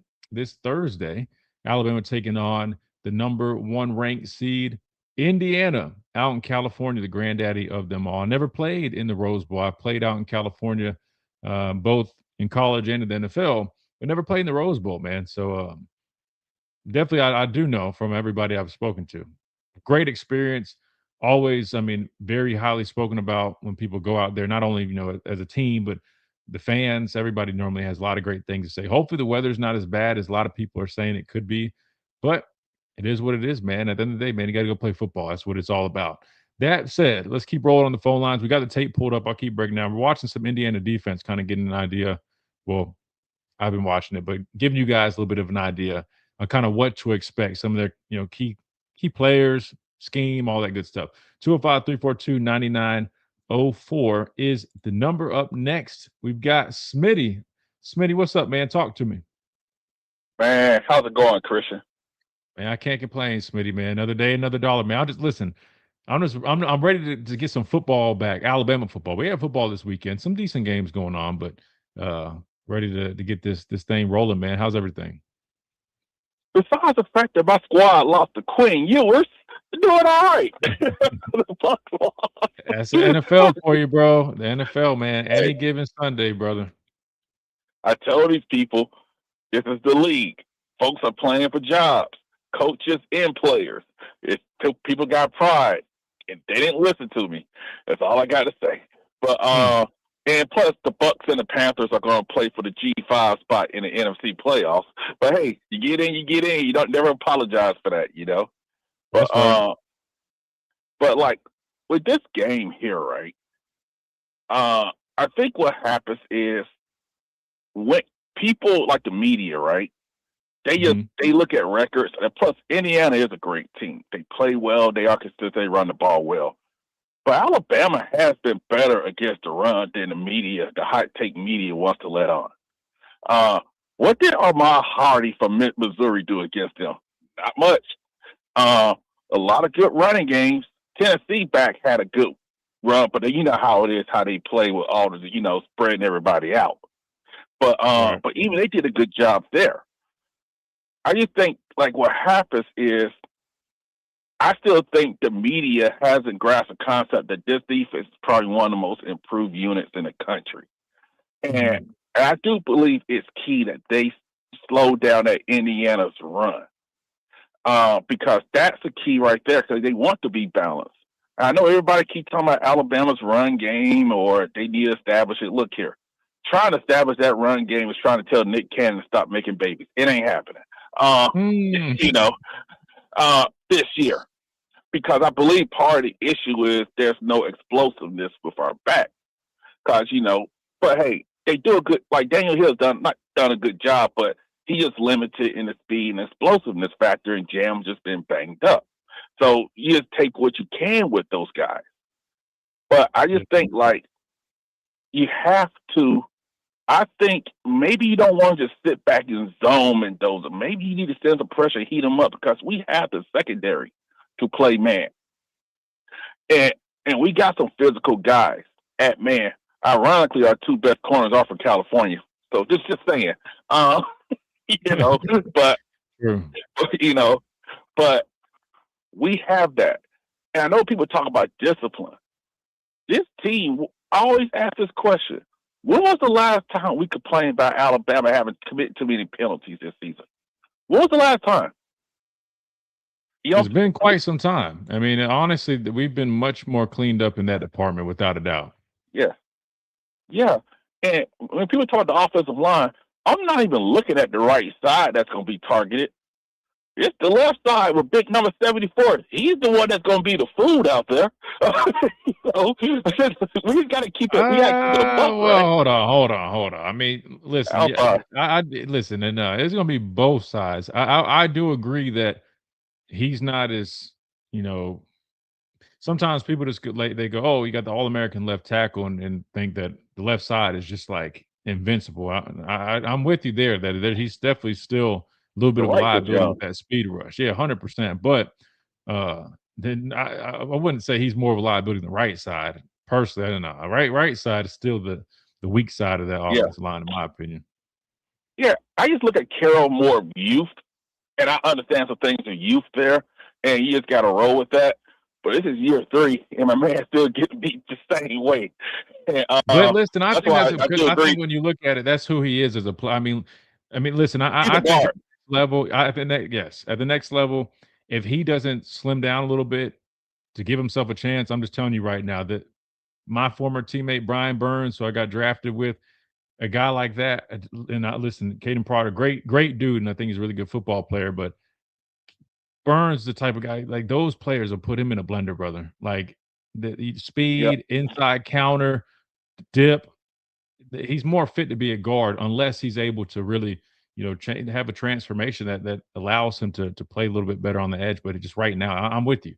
And so good player. I just think right now he's probably gonna play tackle next. Yeah, he's real heavy. There's no shame in that because the Eagles made Mekhi Becton a guard and he got paid. Tyler Booker, he's a guard. And he's one of the best guards in the league already. There's no shame in that, and they will pay you. Anthony Steen played tackle in college here, and now he's playing guard for the Eagles. There's a lot of guys that make that transition, and it makes sense. That's why, flexibility and versatility is so important because you never know, where you might be needed or where you might end up at. And I personally, I think Proctor would make a hell of a guard. I mean, he's strong, he's physical. I mean, and he's pretty athletic for his size. It's just to be a left tackle, the athleticism and the ability to work with those speed rushers, it needs to be a little bit more than what he's shown on a consistent basis. I'm not saying he couldn't do it. I just don't think he would be playing his best ball the next level. But that's his deal once he gets there. In this matchup, though, I mean, like they don't have like some edge guy that like they have a lot of production up front, but it comes from like a lot of twists, a lot of movement. I think that, I mean, their interior guys are good. Their edge guys themselves, they got like a bunch of like outside backers that are like 6'1", like 21 is their will. They bring him from a number of places. 46, he's another backer that they have that's good. So definitely watch those guys. But it's not like they've got like these guys like a Dylan Stewart, so to speak. The scheme is a little bit different. So for whatever Yeah. that's worth. Before I make a point about the portal and everything, I'll say this about Ty. You have just continue throwing the 50-50 balls, and the receivers got to make the tough catch like they did against Oklahoma. Because hey, if you throw a pick, so be it. Because if you're scared to throw a pick, you're going to be like Kirk Cousins and Aaron Rodgers. Hey, Aaron Rodgers, all-time great quarterback, but he didn't want to put the ball on horns, so he sometimes throw it up. And Kirk Cousins, he's on the line, he'll throw shorter sticks. But I think, like you said, because everybody thought the run game opens things up. The willingness to throw it downfield will open things up as well. And we have the guys to make those plays. And maybe we might have a speed advantage. Use that. But one thing I saw, Cam Coleman's in the portal. It's not about him, right? I don't think Alabama's going to pay to get him because you know how it is. You pay someone from the outside, the people who produce on the inside are going to need a bump too. You know what I'm saying? Unless it's like Jeremiah Smith, you understand. But the thing is, people are unsustainable. This is how we know these college agents aren't real agents, because you can't mess up the money. You can't be telling people, hey, man, bounce here next year, then go here next year, because the people who are cutting the checks are going to say, forget this, going to get no ROI because the guy's not even sticking around for 2 years. Like, you notice in the league, they'll cut deals just to make sure the money's good for everybody. But if you keep encouraging these guys to bounce around all the time, one, are you graduating? Two, are you really developing? But also, you're going to turn off the boosters who are the ones cutting the checks. And who's going to win then? Because they all say, don't mess up the money for everybody. And I think people ain't seeing the long game with some of this. Yeah. I'll say this. The NIL deals are like 1-year contracts. So technically they can always renegotiate on a yearly basis. Could they be multi-years? Yeah, I mean, you can, but no one does that. They're all pretty much on a year-to-year basis.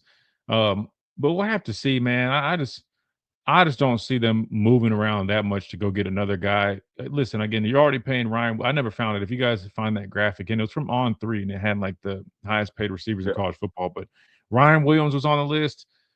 Isaiah Horton was on the list. Isaiah was at like 700, and I know Ryan is probably pushing 7 figures. So between those two guys and Horton's a good chance he's coming back. There's no way they find a way to bring in Cam Coleman. I just don't see it happening. And personally, as great as he is, if I had to make a decision, Cam Coleman, but I already have guys like Horton, Latsier Brooks, and Ryan Williams versus using Darian Morgan coming in. Yeah, so Darian Morgan coming in, who a lot of people are excited about him, a big body guy as well. Derek Meadows, another guy that I think could end up in. Listen, they like him a lot. He got some experience as a freshman, but if I had to make that decision between a guy like him or offensive line, investing in that, or defensive line, give me the guy in the trenches, brother, anytime, or at least maybe 2 of them. Yeah, because I was about to say that, and I'll say this and I'll run. It makes you, because I was about to say that, give me the offensive and defensive line, because we got freshmen backing up some of these veteran offensive line. You always use a depth like that. In defensive line, you can never have too many, because the Eagles, they keep trading for defensive linemen, or the 49ers. That's how you're supposed to do it, because you don't want to be like the Bengals here, who passed, even though Jamar Chase is great, they passed on a Hall of Fame left tackle, and now everybody's complaining about Burrow's time in the pocket. You can find a receiver. I'm not diminishing Cam Coleman at all, but it is harder to find those good offensive and defensive linemen. And I think that's where the money should go to for that in linebackers, because we need some linebackers, because our starting 3 are leaving. So you need the depth there as well. So I would rather fortify the front 7 and continue to get some offensive line depth than pay for another receiver. Yeah, no, I agree 100%. I mean, because listen, to me personally, I just feel like the teams that overinvest in just skill guys, but then they neglect the trenches. I feel like it never works out the way people assume it. I think they think, all right, we get all these players, they're going to make all these players, it's going to be a good football team. But the problem is, football, man, at the end of the day, it's always going to be winner. The games are won or lost in the trenches. Doesn't matter how Yep. good a receiver is, doesn't matter how good the quarterback is. If you don't have an offensive line that can protect and give you guys, ample amount of time to throw the football, what good does it do having those players, right? So personally, I think it sounds good.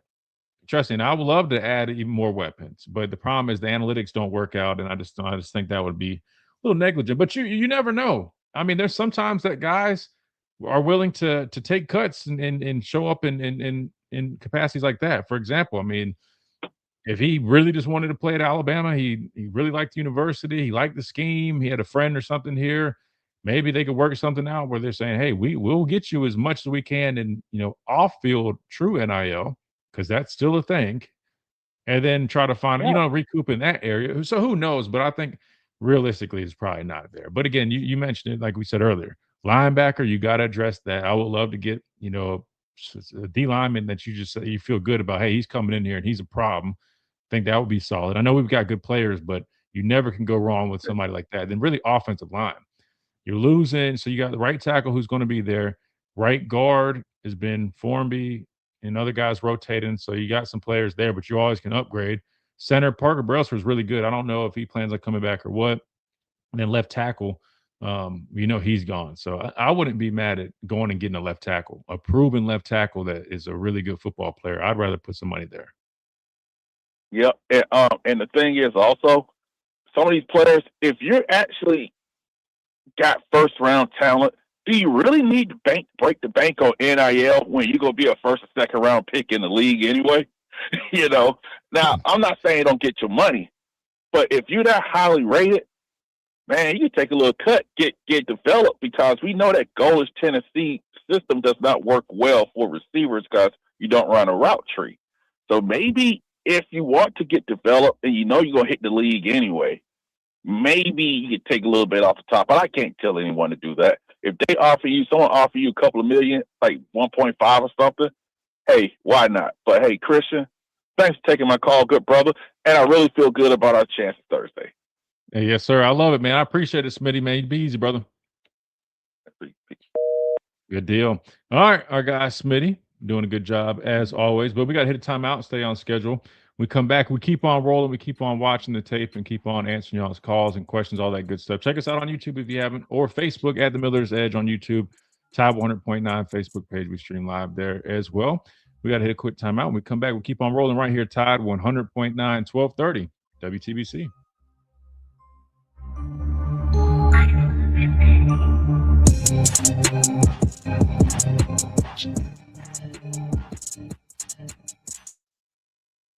Coaching staff's not going to give up on Ryan Williams. All it takes is one game for him to pop off and be back. Yeah, no, I don't think they give up on him at all. I mean, listen, I think Grubb can be a little stubborn with how he utilized him? Yeah, I do. But they know how talented that guy is. Trust me, they do. And I think it's a healthy combination of both. I mean, I don't think you know, while I do think you still need to try to get him the football, right? I don't think you overdo it where you just are forcing it to an extent, but you got to continue to include him. Continue to include him. Without a doubt, I mean, listen, yes, you could argue that Jeremy Bernard's the most complete receiver, but in terms of playmaking potential, ball in his hands after the catch, I mean, he's the best one on the team. And it's not even close in terms of just playmaking ability with the ball in his hands. So you can't give up on that. And I don't think they would ever do that. But I will say though, I want to say Auburn had a tackle maybe that went in the portal. I feel like he was a pretty decent player. But maybe I'm making that up. Maybe I'm thinking of somebody else.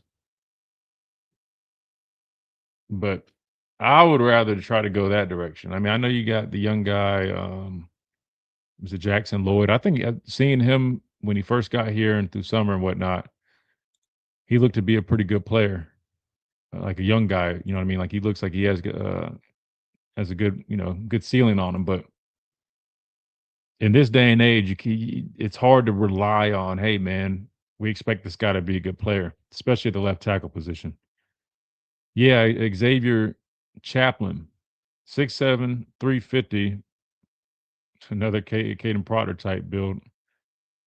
Started all 12 games for Auburn. He was number 2 offensive tackle in the year prior's portal rankings. Prior to Auburn, he was an All ACC honorable mention at Virginia Tech. Let's see. Earned a 90% or higher in 5 games, I guess, according to PFF. So, hell, put some money in that left tackle, man.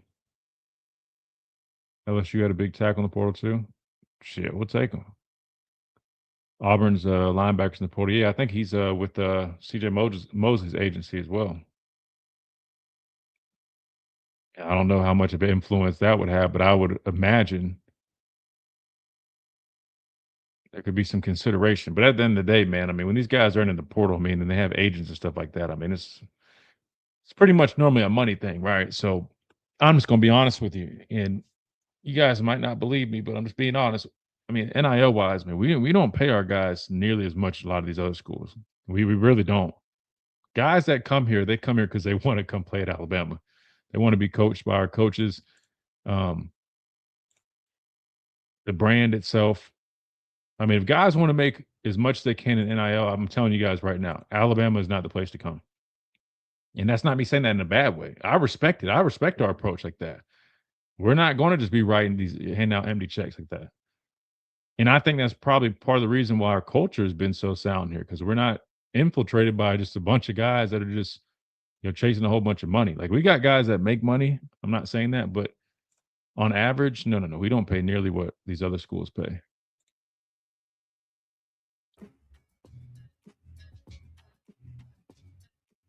Yeah, 100%.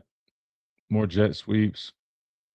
Wildcat would not do, but jet sweeps, screen game, all this stuff. And welcome back into the Miller's Edge Tide 100.9, 1230 WTBC, presented by the Good Feet Store, America's arch support experts. We've been talking about this Rose Bowl matchup again this Thursday, 3 p.m. Central Time. So we will not be on air more than likely on Thursday. So we'll do like our prediction. Normally we do prediction Friday. We'll do prediction Wednesday. Probably talk with Reagan, get his smoking hot picks then, and all that stuff as well. But in the meantime, we're going to keep breaking down this game. We've been talking a lot about it. We're talking with you guys. 205-342-9904 is the number to the program. Now, I don't have this link pulled up. Chase, maybe you can see it before I do. I'm trying to pull it up now, but do we have any app messages? I know it's been a while since we've hit those, but I'm curious. Have we been hitting the phone lines? Any app messages, Chase? That way we can catch up on that.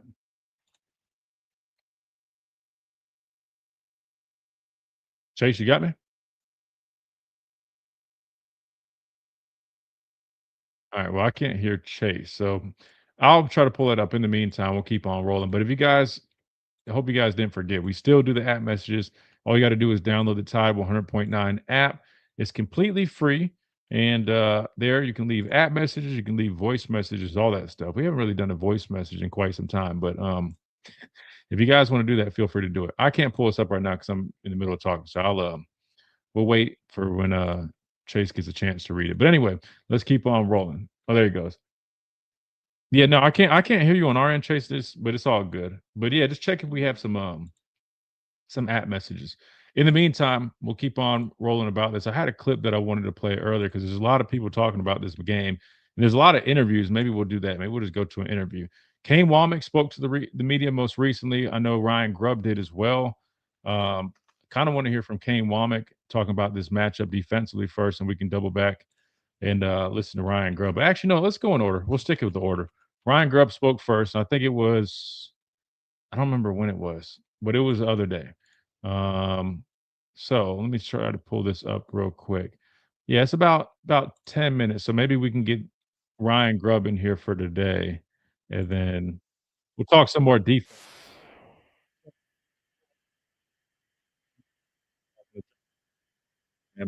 You already know the drill. 205-342-9904 is the number. That being said, let's go ahead and hear from Alabama offensive coordinator Ryan Grubb previewing this matchup, the Rose Bowl, again Thursday, 3 p.m. Central Time. Yeah, I just was going to say it's an honor to be in the Rose Bowl. Played a few games there, but never in the actual Rose Bowl. So just really fired up to go against the number one team in the country.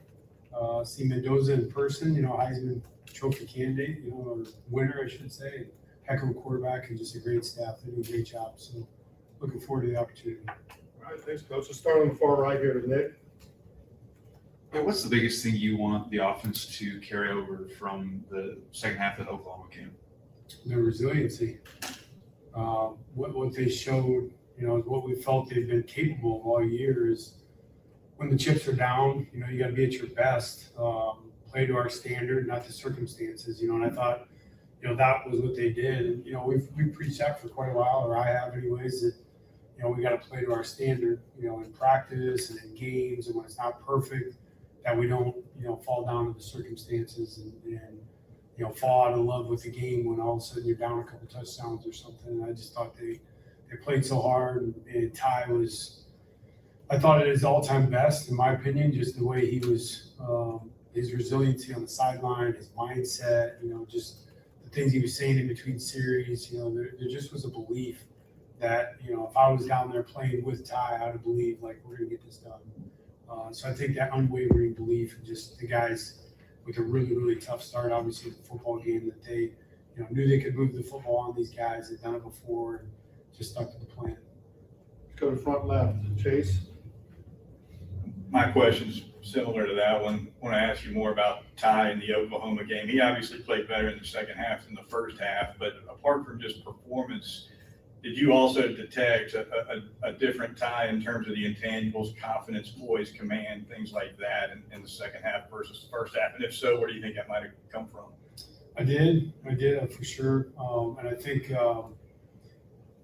far as where it came from, I think that there was a mindset going into the game that was embedded in Ty. And I think that it was one that you saw in the Georgia game earlier in the year and things like that, where there was a little bit of the just let it rip mentality, not worrying so much about, what's going on around him or, how this could affect anything else other than just playing, and obviously for a 22-year-old young man, that's a lot of pressure. And, I think he did a good job of just stay in love with the process, be in the game plan, be ready for the game, and let it keep building and adjust as you go in the game and get ready to make the play. And I just think he was in that moment. He was in the zone as far as just staying locked into the game. And I was going to be ready for that moment. That's how I felt talking to him on the headset, was just that if we got that moment, he was going to make the throw and we were going to make the catch. And, we did, and we kept capitalizing on those moments. Let's go to Charlie on the far right side. Indiana, they're kind of the top nationally in just about every statistic you look at. When you watch them on film, kind of what jumps out immediately?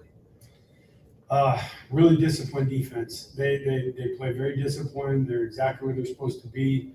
They execute their system at a really, really high level. They tackle really well. And I think one thing I see that we've been challenging our guys on, they defeat blocks. And I wish I could tell you something way more sexy than that, but it's like they're really good at the little stuff. And that's what you see, in good defenses, is teams that defeat blocks, run to the football, tackle well, force turnovers. They do all the little things really, really well. And that's what, we got to be ready for. Because you'll see plenty of plays on film where it's like, this play is developing, it's got a shot, it looks like it's going to be well executed, and then they just simply defeat the block. And they win at the point of attack. And so, just a good smash mouth team that you can tell are very well coached. Let's go to Joe right in the middle of the room there. Flight SK-84 from New York will be arriving at gate 12. Coach, I'd like to ask you about a specific play from that Oklahoma game in the fourth quarter. You're up 7, and Ty hits a 24-yarder to Jeremy Renard down. It basically sets up. Jerm obviously, he underthrew him probably obviously more than he intended, but, that Jerm would make the play for him. And then the other part was just really, I thought, showed how in tune the football game Ty was. That was their backup corner. We had talked about replacement players getting in there, and, he went right at it. And so I just thought it, showed a lot of savvy on Ty's part. Go third row on the right, Mike. Just what have these last couple of weeks been like for you with some of the shuffling, on the offensive staff, and just what does it mean to you to have Nick get the opportunity at Michigan State? Oh man, Nick's much more than a coworker. He's a dear friend. I mean that. He's just become even better coaches, and I think that for Coach Fitzgerald, he got a great one. So as far as for the staff, there's certainly some complications that go with those things. I would say again, not to over compliment Nick, but none of those complications have ever come from Nick. He has just been a total stud. If there's somebody that's up in the office as much as me, it's Nick. And that was like statement number one. And it just says a lot about his character, kind of person he is. So super excited for him. Let's go to the far left side of the room to Will. Coach DeBoer said going into last game that he wanted you guys on the offense to add to your identity in the running game. That's a really good defense that you guys beat against Oklahoma, and then another really good one that you're going to face in the Rose Bowl. How do you think you guys can add to your identity in the running game in the Rose Bowl? Gotta get started earlier. We got to stop doing this first quarter shenanigans, waiting to get the run game going until the second and third quarter. We're capable of doing it earlier in the game. We got good enough players. The scheme's there. We just got to execute earlier in the football game. I didn't think, that's been our problem as of late. A couple games where we've gotten off to a slow start. It has not been the case all year, but some critical games where I just didn't feel like we were ready for the physical strain early on. And the guys know that. They're up for the challenge. I think we'll see a different football team in the first quarter at the Rose Bowl. Let's go to Blake on the back right. Yeah, what kind of impression have the early enrollees made for you this week in practice, specifically maybe Jet at quarterback? None really yet. Great guys. They really honestly haven't done anything yet. They've been out running around. I know Sedarius is doing an awesome job over on the scout team for the defense, which is really cool. I know we got a couple of the young defensive players over with us, so I'm actually getting a better look at those guys than the offensive guys. And Jet played a little bit of catch last night. He really just got here, and so did Mac. So nothing yet, but just excited. It's kind of really a cool entry point for these guys into the program here at Alabama. Is just we're on a playoff run. We're going to the Rose Bowl. I think in their mind, I would think this is everything they signed up for. Is this is what they want it to look like when they're in those seats. And we do have time for one last question from the Zoom. It'll be from Katie Wyndham. Katie, go ahead and ask your question. Yeah, hey coach, just what did you like about Ty's decision making against Oklahoma and really the whole offense and taking care of the ball, and how important is that going to be against an Indiana defense that's been pretty tough to score on this year? Yeah, the turnover margin obviously was something that we harped on. That was we felt like that was the reason we lost the game the first time to Oklahoma, and so it was a huge point of emphasis for us. And honestly, I still didn't think we did a good enough job. The ball was on the ground a couple times that it shouldn't have been. And so, we just always say there's blood in the water when people see that. So obviously Indiana's watching that. They're good at getting the ball out. So we're putting a ton of emphasis on that as usual at practice.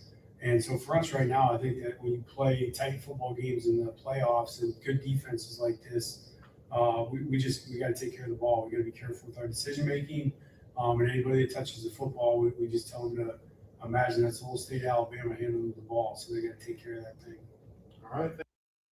There you go. That was offensive coordinator Ryan Grubb speaking to the media over the weekend.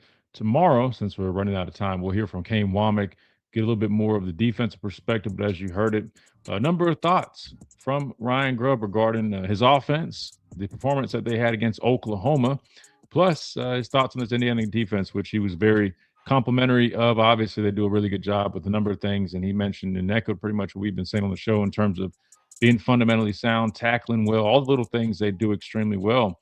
They get pressure on the quarterback. They create a lot of negative plays. They disguise well. So it's going to be a good challenge for this offense. Can this Alabama offense, I think, to me, is the biggest question, recreate what we saw out of, 3 quarters against Oklahoma, which was reminiscent of what we saw out of them earlier on in the year. Success through the air, occasional success on the ground when they needed it, especially later in the game. But most importantly, just being aggressive, playing confident, finding ways to neutralize some of that pressure that we're going to see and come up with some explosive plays to move the football down the field. I think that's what we're going to have in this game, and we want to find a way to beat this Indiana team who hasn't been beaten just yet. When you watch them on tape, which we'll continue to do throughout the week, definitely a beatable team, but without a doubt, it's going to be a challenge. Probably one of the, if not the biggest challenges this year. I will say this though, Chase, before we get out of here.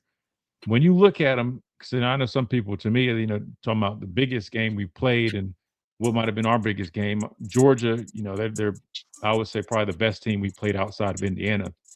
Comparing the two, it's kind of interesting. They're definitely different teams, but I could see an argument where people could say that Georgia is a more dangerous football team than Indiana, which, if that is the case, I think you should feel a little more confident when you think about it, because you went on the road and beat that Georgia team in their home, right? In their stadium. So you just got to find a way to recreate some of that success in California in the Rose Bowl and come up with the win over this Indiana football team. That way you can advance in the college football playoffs, where again the winner of this game will face the winner of Oregon and Texas Tech. Speaking of Georgia, who knows? Some people even think, Chase, we could see a rematch for the national championship. That would be crazy, but we'll talk all about that and some a little bit later on in the week. We'll reach out to Gray. Hopefully we'll get Gray back on here as well. He does a great job breaking down things, all college football, especially from the playoff perspective. So we'll do just that, hopefully with him later on in the week. Big thanks to everybody. Chase behind the glass, our listeners via Tide 100.9 on the radio side of things, the listeners over on the stream, on YouTube at the Miller's Edge, and on Facebook. Per usual, man, we appreciate you guys, and we look forward to doing it all again tomorrow right here on the Miller's Edge, Tide 100.9, 1230 WTBC, presented by the Good Feet Store, America's Art Sport Experts. We'll see you guys then.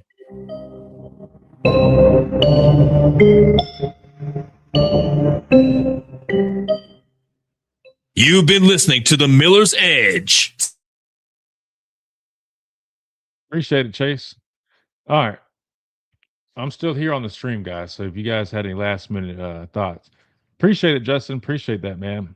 Yeah, I just running solo today, man. We haven't any guests lined up, so we just getting all our intro stuff in, previewing a little bit. But yeah, I'll shoot you that email and plan on that. So if you guys want to see me chopping it up with the guys over on the Bama Standard, man, tomorrow around 6,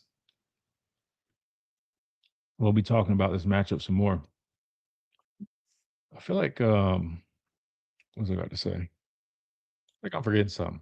If I think of it, I'll get to it. But anyway, I think I'm gonna get out of here, guys. We'll break down some more tape tomorrow. We'll watch their offense a little bit more in depth, and we'll kind of piggyback a little bit off what we saw on defense. I know I didn't get much to do it, but get much of a chance to do it. Am I concerned if it rains?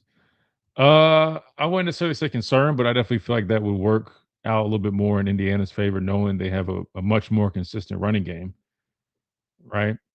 And I know we heavily rely on success through the air, and we all know wet conditions can always create challenges when it comes to the passing game. So I wouldn't necessarily say it concerns me, but I don't think that would probably be in our favor. Big question is, to piggyback off of what Ryan Grubb said, along with the fast start, can we seize that put your foot on their throat momentum or moment when it's there? No, absolutely. That's the thing about this offense, Justin. I mean, it's like, man, like we do a lot of good things well when we are firing, but even when we've been playing well offensively, I feel like we come out a little flat second half. Like I don't feel like there's been one game this year where I felt we played a complete game offensively. Defensively, you could probably argue there's been a couple games where you're like, man, that was a pretty damn good defensive effort, damn near the whole game. Did we give up a player here and there? Sure, but offensively, I feel like unless you guys can correct me if I'm wrong, I'm trying to think of a game where it just felt like start to finish, we played like that. I can't really think of one. Let's go all the way back. Other than, I mean, we're not going to count the small games. Wisconsin, I'm trying to think of how that whole game went. We had some ups and downs in that game, but it went bad. On the road when we beat Georgia, great first half. Second half, we didn't score any points. I get it. They made adjustments, but you get what I'm saying. I mean, that didn't really have that, foot on their throat mentality, or at least execution or result. I was thinking, yeah, maybe a Tennessee game. I feel like Tennessee was a pretty damn solid performance, but Missouri wasn't there. Missouri, it was a little inconsistent in that one. Again, starting the second half, we had that fumble. Who we play after that? Vanderbilt. Vanderbilt, we rushed for like 1 something. That was probably our best rusher performance of the year. Vanderbilt was a solid game. Trying to think. Yeah, maybe Tennessee. Phone facts, ¿qué lo que?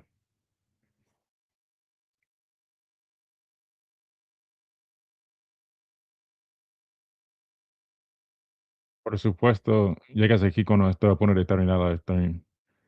Pero no te preocupes. Vamos a darle más tarde si quieres.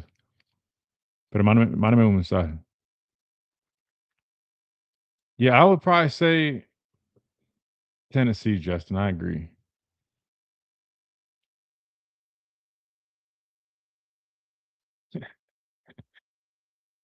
¿Por qué te ríes así? Esa es la habilidad de ser bilingüe. Es como poder cambiar entre los dos. All right, let me get out of here before I end up getting off track. But anyway, appreciate you guys. Before you go, if you guys haven't, man, hit that like button. Always appreciate that. And again, we'll be back here tomorrow per usual, and we'll be on the Bama Standard tomorrow at 6 p.m. Central Time as well. And Justin, we need to talk about doing some more stuff together, man. Whether it's like on the streaming side of things or what, man. Especially going into next year. We're still doing the radio for sure, but definitely want to get more on the streaming side of things. And maybe if we're doing something like in the evenings, my dad would be able to be on here more consistently. That way, we can maybe get him involved too. But we'll talk about all that. But anyway, appreciate you guys, man. Look forward to doing it tomorrow, right here on the Miller's Edge, Tide 100.9 stream as well. See you guys then.